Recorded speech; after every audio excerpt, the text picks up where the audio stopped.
Assalamualaikum sahabat Indonesia, dimanapun berada, sehat selalu, sukses dan bahagia buat kita semuanya. Hari ini saya mau sharing mengenai proses terkini dari Indonesia ke Hong Kong ataupun ke Singapura. Teman-teman, karena banyaknya permintaan teman-teman, banyaknya pertanyaan yang apakah Hong Kong sudah buka, apakah Singapura sudah buka. Teman-teman, selama ini Alhamdulillah Hong Kong itu tidak pernah tutup ya. Cuman masalah selama masa pandemi itu memang agak terhambat. Jadi secara prosedural, secara proses Hong Kong itu tidak pernah tutup untuk tenaga kerja dari Indonesia khususnya ya. Selama ini terhambat karena memang selama 2019 akhir 2020 awal sampai 2021 akhir itu adalah masa-masa di mana virus itu boom ya. Waktu itu kita sama-sama tahu keadaannya. Jadi waktu itu memang terhambat, tapi alhamdulillah mulai Januari 2022 itu yang mengikuti YouTube saya ataupun Facebook saya itu banyak penerbangan dari Indonesia ke Hong Kong ataupun ke Singapura itu sudah mulai normal. Dan saat ini untuk yang di Singapura sudah tidak ada karantina lagi. Untuk yang di Hong Kong masih karantina 1 minggu ya teman-teman. Jadi supaya untuk dipahami keadaannya, Hong Kong tidak pernah tutup untuk kita yang dari Indonesia mau proses ke sini. Masalahnya di mana yang teman-teman harus pahami, untuk setiap proses dari Indonesia ke sini itu memang butuh waktu ya. Jadi nggak bisa instan calling visa langsung cus ke sini, tidak bisa. Dikarenakan Indonesia ada aturan-aturan yang harus kita ikuti. Untuk yang sudah lebih dari 1 tahun atau 2 tahun di Indonesia itu prosesnya harus melalui prosedural seperti harus interview di Disnaker, harus menyerahkan dokumen dan yang lain-lainnya. Jadi nggak seperti teman-teman yang baru pulang dari Hong Kong ke Indonesia, habis itu cari majikan, sistem direct hire atau sistem calling visa atau apapun lah itu namanya. Tidak bisa seperti itu. Kalau teman-teman sudah di atas 1 tahun di Indonesia, itu dokumen harus dilengkapi. Prosedural dari Indonesia apa saja seperti KK, KTP, akte, ijazah, surat izin. 5 hal ini harus dilengkapi. Untuk lain-lainnya biasanya dibantu sama PT yang dimana kita proses. Untuk tempatnya kita khususnya ya bagi teman-teman semuanya, kalau mau proses, mohon maaf saya tidak menjelaskan sedetail-detailnya ini itu karena memang yang daftar tempatnya kita itu setiap hari itu ratusan, bahkan WA pun ribuan. Terus adminnya kita juga kadang-kadang kewalahan. Terus adminnya kita itu hanya on jam 9 Indonesia sampai jam 6 sore. Kenapa begitu? Kita tidak melayani 24 jam. Jadi teman-teman kalau di luar jam itu tidak respon, mohon maaf ya. Kalau WA saya kadang juga saya respon. Terus sekarang saya sudah mulai nggak mau terlalu stres, terlalu pressure dikarenakan kadang-kadang teman-teman BMI itu kalau tanya atau telepon atau WA itu di atas jam 12 malam saya udah nggak mampu lagi. Jadi teman-teman saya buatkan video ini supaya bisa disimak oleh teman-teman. Kalau ada yang kurang paham bisa diulang lagi gitu. Jadinya mohon maaf bagi yang teman-teman yang proses di tempat kita pun kita tidak selalu komunikasi, tidak selalu ngobrol karena kita ada tujuannya, yaitu ketika kalian daftar ke tempatnya kita, dokumen sudah di PT-nya kita proses. Selain itu dalam masa proses itu kita mempromosikan kalian ke agen kita yang di Hong Kong khususnya ya. Di Hong Kong kita agennya ada 10, kurang lebih 10 lebih agen. Jadi situasinya saat ini adalah Hong Kong masih ada karantina, masih ada karantina 7 hari. 7 hari ya teman-teman. Jadi majikan itu masih mengeluarkan ekstra uang karantina itu sekitar 4.900 sampai kurang lebih 5.000, sama PCR-nya kurang lebih 6.000. Itu sudah bukan hal yang berat bagi majikan sini. Cuma namanya majikan itu kan masih banyak pertimbangan, kalau kita ngambil dari Indonesia takutnya lama lah atau berbagai hal. Jadi yang diutamakan mereka itu maunya ambilnya itu langsung dari sini. Tapi saya yakin dan percaya dari Indonesia pun itu teman-teman pasti ada rezekinya sendiri. Jadinya jangan terlalu mengkhawatirkan. Ketika kalian daftar, kasih kesempatan kita untuk mempromosikan kalian ke majikan. Jangan sampai maunya pokoknya sekarang harus ini, saya harus ini, saya harus itu. Dan majikan pun itu kita sesuaikan. Misalkan kalau kalian sudah daftar di tempatnya kita, sewaktu-waktu dibutuhkan interview itu HP harus standby. Namanya majikan mau interview sekarang, misalkan ini ya contoh, majikan datang ke tempatnya kita, terus habis itu mungkin kalian kerja atau apa, dia nek majikan kena dirunding, maaf ya dia lagi kerja, tapi kan majikan nggak mau tahu gitu ya kan.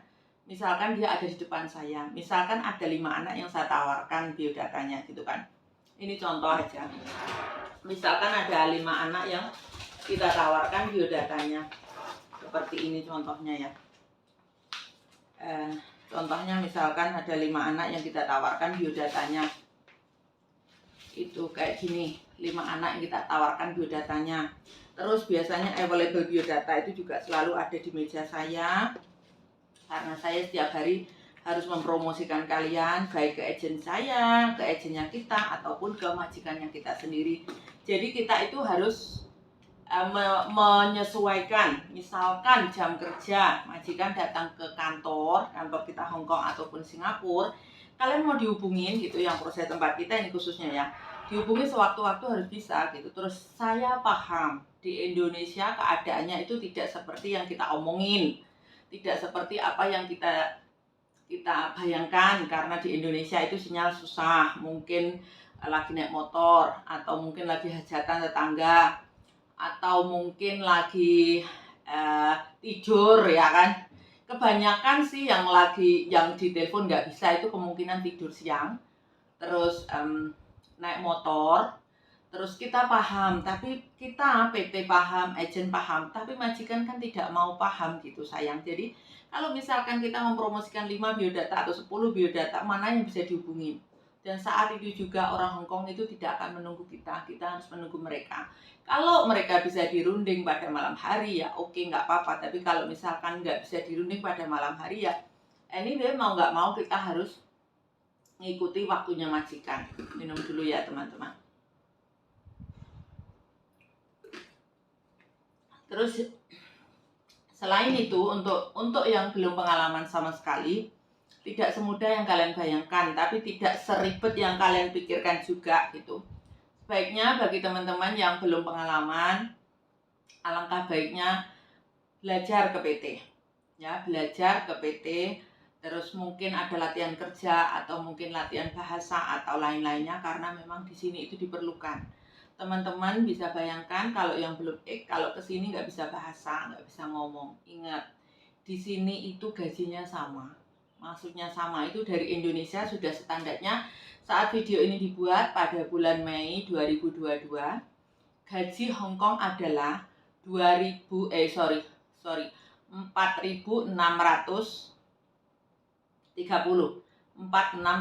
ya, bukan 2000, sorry ya, 4.630 kurang lebih antara 8 juta sampai kalau cruise-nya tinggi 8,5 juta sampai 9 juta. Itu kurang lebihnya kalau tidak ada lembur. Kalau ada lembur mungkin ada tambahan lagi. Gajinya sama, pengalamannya berbeda. Terus bagi yang non itu harus berusaha semaksimal mungkin bagaimana kita bisa memposisikan diri, menyenangkan majikan dengan kita bisa berbahasa dengan baik dan benar. Meskipun belajar, jadi belajarnya harus yang rajin, harus yang tekun belajar ketika kita ada di PT. Terus yang sudah pun begitu teman-teman. Yang non harus berusaha keras bagaimana bisa membawa diri di majikan dengan belajar bahasa yang baik, serajin-rajin mungkin, karena di PT itu kesempatannya belajar. Ketika ada di Hong Kong itu tidak lagi belajar. Ketika berada di Hong Kong kalian harus benar-benar kerja. Jadi learning by doing ya, bekerja sambil belajar sambil bekerja gitu. Sedangkan untuk yang sudah diingat-ingat teman-teman, dulu dan sekarang Hong Kong sudah berbeda. Mungkin permintaan majikan berbeda, mungkin keinginan kita berbeda. Masalahnya kalau sudah X itu kadang-kadang karena terlalu pintar bahasa, ini repot lagi ya kan. Terlalu pintar bahasa, terlalu pintar kerja, itu nggak mendengarkan instruksi majikan. Itu juga sering terjadi sehingga terjadi hal-hal yang tidak diharapkan antara kita sama majikan. Gitu teman-teman. Terus menurut saya antara X dan non itu sama-sama harus berubah dalam diri sendiri. Yang non belajar lebih baik, yang X juga belajar rendah diri. Maaf saya tidak menghina, maksudnya saya karena kita sudah pintar itu cenderung tidak mendengarkan, cenderung oh saya sudah bisa, saya ini. Apapun itu di rumah majikan kita harus berusaha mendengarkan apa yang majikan omongkan, apa yang majikan instruksikan. Dikarenakan supaya majikan senang, kita juga senang, kita bahagia. Tapi di awal-awalnya itu sama-sama berat ya, baik kita sebagai CC ataupun sebagai majikan, itu minimal 1 kali 3 bulan, kali 6 bulan, kali 8 bulan.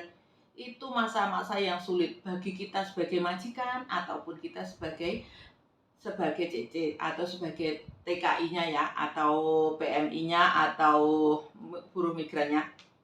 Itu sama-sama di masa yang berat karena harus adaptasi satu sama lain gitu ya. Oh ya, keinginan majikan harus begini. Oh ya, mau nggak mau kita sebagai CC-nya harus ngikutin. Oh ya, majikannya mungkin rewel banget gitu. Itu jangan dijadikan kita untuk patah semangat. Jangan sampai kita menyerah. Jangan sampai membuat kita makin drop. Kalau misalkan ini tips dari saya teman-teman.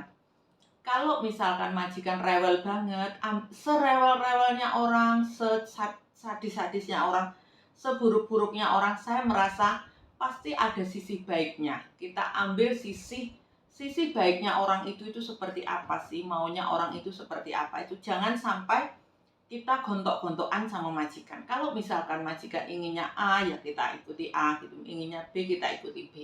Selagi itu tidak melanggar hukum. Misalkan kalian dipekerjakan tidak sesuai kontrak, itu kalian berhak menolak ya. Misalkan kalian disuruh mengerjakan hal yang sudah terlalu larut malam. Terus mungkin kalian kerjanya sudah over lah, misalkan tidurnya tidak cukup 8 jam, atau misalkan kalian nggak dikasih makan, itu kalian bisa untuk ini kan. Tapi selagi istirahatnya minimal 8 jam, makan layak, gaji lancar, libur pun sesuai, terus kita majikan tidak terlalu sadis amat, itu saya rasa semuanya hampir standar dan sama. Terus namanya majikan sini itu ya teman-teman, jangan berpikir kita seperti orang Indonesia ngomongnya lembut gitu ya. Tidak semua orang itu ngomongnya lembut, karena orang kan beda, orang beda karakter gitu. Yang mungkin yang memang sudah terbiasa bahasanya lembut, tapi kalau enggak ya ngomong-ngomong aja gitu. Terus jadi kita juga harus belajar bagaimana menyikapi majikan yang ngomongnya mungkin agak keras, atau mungkinnya agak banter, atau mungkin agak volumenya tinggi gitu. Jangan kita ikut-ikutan tinggi gitu, karena memang itu sudah style mereka. Terus tiba-tiba kita datang, kita nggak mungkin kita merubah mereka. Yang harus diposisikan kan diri kita sendiri nih, hati pikiran kita harus diposisikan supaya kita tidak terlalu berat, tidak terlalu tertekan di sini. Karena mungkin teman-teman semuanya, khususnya yang non ya, belum pernah mengalami beratnya hidup, harus berpisah dengan keluarga, terus harus berpisah dengan anak, suami, atau ibu mungkin yang masih single. Itu kan berat gitu. Mungkin pertama kali ke luar negeri, bayangannya luar negeri itu indah gini-gini. Teman-teman ingat, di luar negeri kita kerja, jadinya kita harus profesional. Jangan sampai kita kangen rumah, kangen, terus habis itu kita pikirannya gelayut kemana-mana sehingga kita tidak kerja secara profesional. Gitu ya teman-teman, ini tips saya hari ini, motivasi saya hari ini. Siapapun kita, di sini kita kerja ikut orang, marilah kita menciptakan kebahagiaan di dalam rumah itu, menciptakan kegembiraan di rumah itu. Jangan sampai mukanya kita cemberut, kita harus profesional karena kita harus berhadapan dengan majikan yang ingin kita itu enggak bermuka masam, tidak bermuka hitam.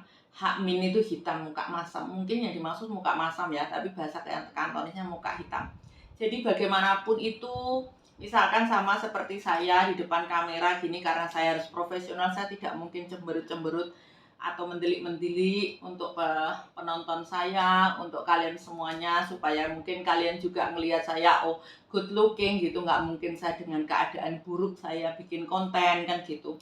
Apapun itu, jaga imun, jaga mood kita supaya kita tetap bisa profesional, tetap tersenyum, tetap bisa melayani majikan dengan baik. Saya rasa majikan manapun sama, inginnya itu disenangkan, inginnya itu kerjaan rumah diselesaikan, inginnya itu dia nggak mikir rumah tangga. Terus kita sebagai CC-nya atau sebagai PMI-nya kita harus bisa membagi waktu, menyelesaikan gimana caranya. Mengeluh pun di sini nggak ada gunanya, karena kita senang kita jalani 24 jam, gak senang kita jalani 24 jam. Jadi kalau misalkan jam segini suruh ngepel gini, daripada kita ngeluh nih, daripada kita ribet nih, bismillahirrahmanirrahim, ayo kita kerjakan, insya Allah semuanya lancar. Bagi yang beragama Islam, bagi yang tidak di luar agama Islam mungkin bisa berdoa, kuatkan saya untuk melakukan hal ini supaya dilancarkan semua.